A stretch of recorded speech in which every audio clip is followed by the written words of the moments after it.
Welcome to unique Seema coaching centre. आज मैं भूगोल वर्ग 8वें का पाठ 2 लघुतरीय प्रश्न दिखा रहा हूं आपको, जिसमें पहला प्रश्न है भूमि उपयोग क्या है।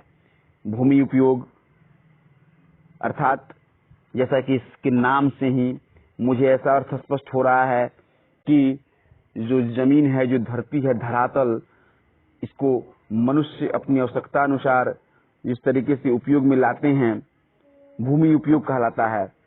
अब इस आंसर में आपको भूमि उपयोग के पूरे विस्तृत रूपों को छोटा करके दिखाया गया है, उसका सारांश आपको दिखाया गया है कि हर जगह पे भूमि का उपयोग है। मुझे आशा है कि यह प्रश्न आपके बहुत अच्छा आपको लगेगा और आप इसे अच्छी तरह समझिएगा भी। आंसर लिखने की जो कला होती है वो एक अलग तरीके से होती है। इस आंसर में आपको वह कला दिखेगी और मुझे आशा है कि आप इस आंसर को देख करके खुद ऐसे आंसर को बनाने का प्रयास भी कीजिएगा। कम शब्दों में, कम वाक्यों में पूरे विस्तृत ज्ञान को भरना आंसर लिखने की एक महत्वपूर्ण कला है। आप यहाँ इस आंसर के हिसाब से समझ सकते हैं। अगला प्रश्न, मृदा निर्माण में सहायक कारकों का वर्णन करना है। मिट्टी के निर्माण में जो कारक सहायता करते हैं, जिन कारकों के कारण मिट्टी का निर्माण होता है, उसकी यहाँ पे चर्चा करनी है। तो सबसे पहला कारक है मूल शैल। मृदा अपने नीचे स्थित विभिन्न खनिजों से युक्त शैल या मूल शैल पदार्थों से निर्मित होता है। मूल शैल छोटे छोटे टुकड़ों में टूटकर, शैल का मतलब होता है चट्टान। चट्टान जब टूटता है, टूट करके वह परत दर परत स्थिति को बनाता है और वह संगठन, रंग गठन इत्यादि को प्रभावित करता है। और उस परत दर परत चट्टान टूटने के बाद जो परत दर परत स्थिति बनती है, वही मृदा का निर्माण करती है। अगला उच्चवाच। उच्चवाच किसी क्षेत्र के स्थलाकृति मूल शैल पदार्थों को अपर्दन की मात्रा तक वहां तक बहाने वाले जल की गति को प्रभावित करती है। इस प्रकार मृदा के निर्माण में सहायक क्रिया प्रत्यक्ष अप्रोक्ष रूप से उच्चवाच से प्रभावित होती है। उच्चवाच का मतलब हुआ कि ऊंची नीची जो जमीन होती है। अब जैसे कि शैल है, टूटता है, चट्टान टूटता है, छोटे छोटे टुकड़ों में परिणत होता है।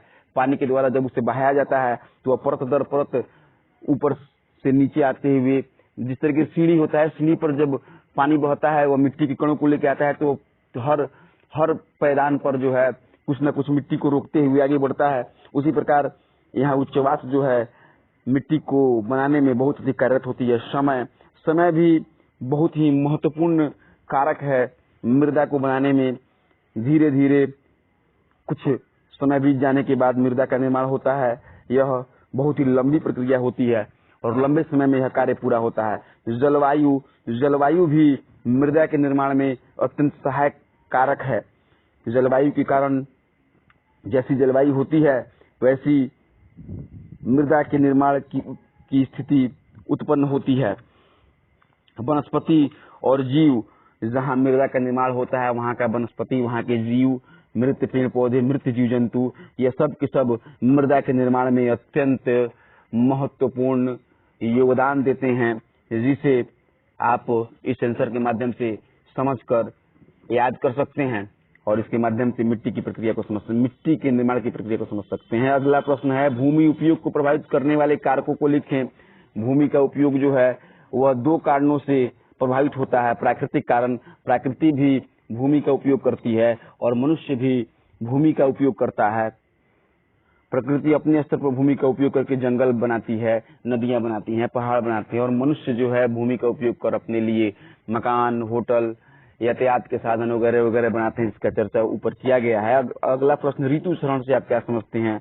ऋतु क्षरण, पेड़ पौधे, जीव जंतु, तापमान में उतराव चढ़ाव, मानवीय क्रियाओं तथा जल की प्रतिक्रिया से चट्टानों का टूटना और गलना, तुषार क्रिया, चट्टानी परतों के फैलने से जुड़ने से चट्टानों का टूटना ही ऋतु क्षरण कहलाता है। मतलब ऋतु अर्थात मौसम, और क्षण का मतलब उसका टूटना, उसकी प्रक्रिया को, मतलब किसी न किसी रूप से मतलब क्या है कि टूटने की प्रक्रिया को, पेड़ पौधे की टूटने की प्रक्रिया को, जीव जंतु के टूटने, सड़ने गलने की प्रक्रिया को, यह सब मिला करके ऋतु क्षरण का अर्थ लेती हैं।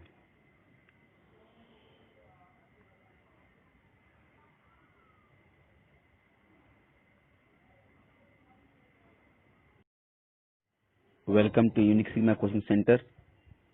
आज मैं आप लोग के समक्ष भूगोल 8वें वर्ग का दीर्घोत्तरीय प्रश्न पाठ 2 का समझाने वाला हूं और आप इसे वीडियो को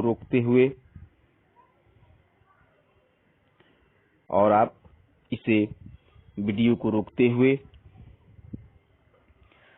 अपने नोट कॉपी में उतारिएगा और याद करने का प्रयास कीजिएगा। तो सबसे पहला सवाल है, भूमि उपयोग क्या है? भूमि उपयोग के विभिन्न वर्गों का विस्तार पूर्वक वर्णन करें।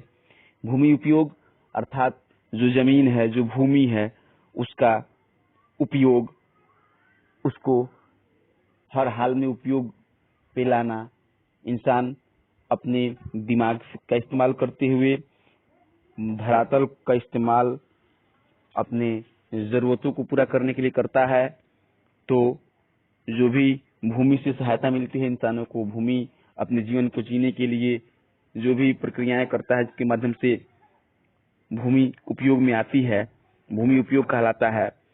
इस आंसर में आपको भूमि उपयोग के बहुत सारा उदाहरण दिया गया है और उन सभी उदाहरणों को इस क्षेत्र में बांटते हुए हर क्षेत्र का वर्णन बड़ी गहराई से और बहुत ही सरल तरीके से किया गया है।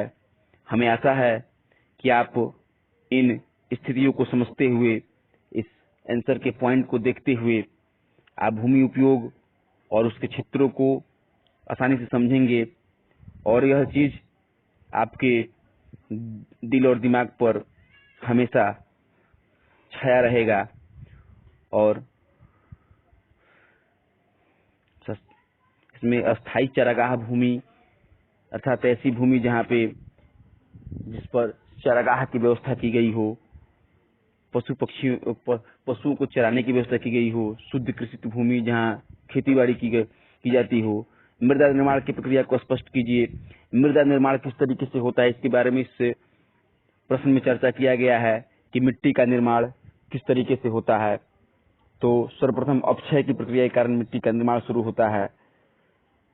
चट्टानें टूटती हैं, पदार्थों में रंध्र होता है, वायुमंडल गैस, हाइड्रोजन, नाइट्रोजन वगैरह समावेश होता है और वह टूट करके परत दर परत बनती हैं जो मृदा का निर्माण करती हैं। विशेष रूप से इसमें सवाल के आंसर को लिखा गया है, मृदा अपरदन के कारकों का उल्लेख कर इसके बचाव हेतु उपयुक्त सुझाव देना है। मृदा मिट्टी का जो अपरदन है उसके कारकों का उल्लेख करना है कि अपरदन कैसे होता है। जैसे कि मान लीजिए वर्षा होती है, पानी धार बना करके बहती हैं तो मिट्टी को काटते हुए आगे बह जाती हैं। हवा बहता है, बलुई मिट्टी होती है, फिर हवा जो है उस मिट्टी को उड़ा करके दूसरी जगह पे पहुंचा देती है। तो इसके लिए उपयुक्त सुझाव देना है, आखिर उल्लेख इसे करना है कैसे होता है। वन की कटाई करने से, क्योंकि वन जड़ जो है, पेड़ का जड़ जो है मिट्टी को जकड़े रहता है और पेड़ सूख जाने पर जड़ खोखला हो जाता है, वहां से मिट्टी मतलब बहने लगती है, उसका कटाव शुरू हो जाता है। घास लगाने से भी, घास की जड़ से भी मिट्टी पकड़ में आती है। बाढ़ आने से भी मिट्टी का कटाव होता है। पशुओं को अनियंत्रित रूप से चराने से, वन में आग लगाने से, कृषि करने के वैज्ञानिक तरीके से हम लोग खेती बाड़ी करते हैं, उसके माध्यम से भी मिट्टी का कटाव होता है। अब इन कारणों से मृदा अपरदन के बचाव के लिए निम्नलिखित सुझाव दिए गए हैं। पर्वतीय क्षेत्रों में समुच्चय रेखीय खेती, पर्वतीय ढालों पर वृक्षारोपण खेती, फसल चक्रण विधि, बंजर भूमि पर घास लगाने की विधि, जैविक खाद का प्रयोग करने की विधि। जल प्रदूषण के कारकों का उल्लेख कर इसके दूर करने के उपायों का वर्णन कीजिए।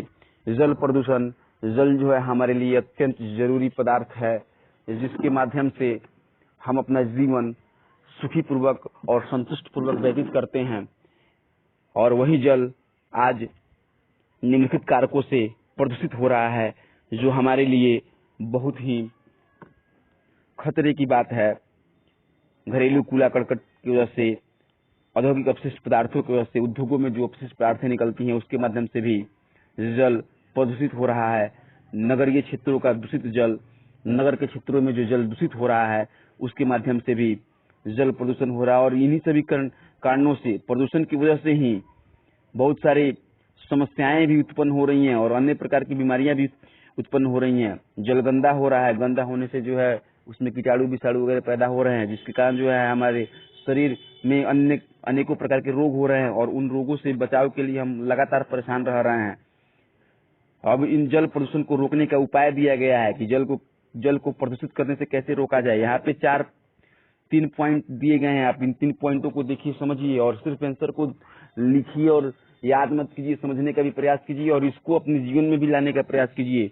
यदि आप इन सभी चीजों को अपने जीवन में उतारते हैं तो वातावरण शुद्ध होगा और हम अच्छे तरीके से जीवन व्यतीत कर पाएंगे और हम इंसानों का जीवन जो है सुरक्षित बचा रहेगा।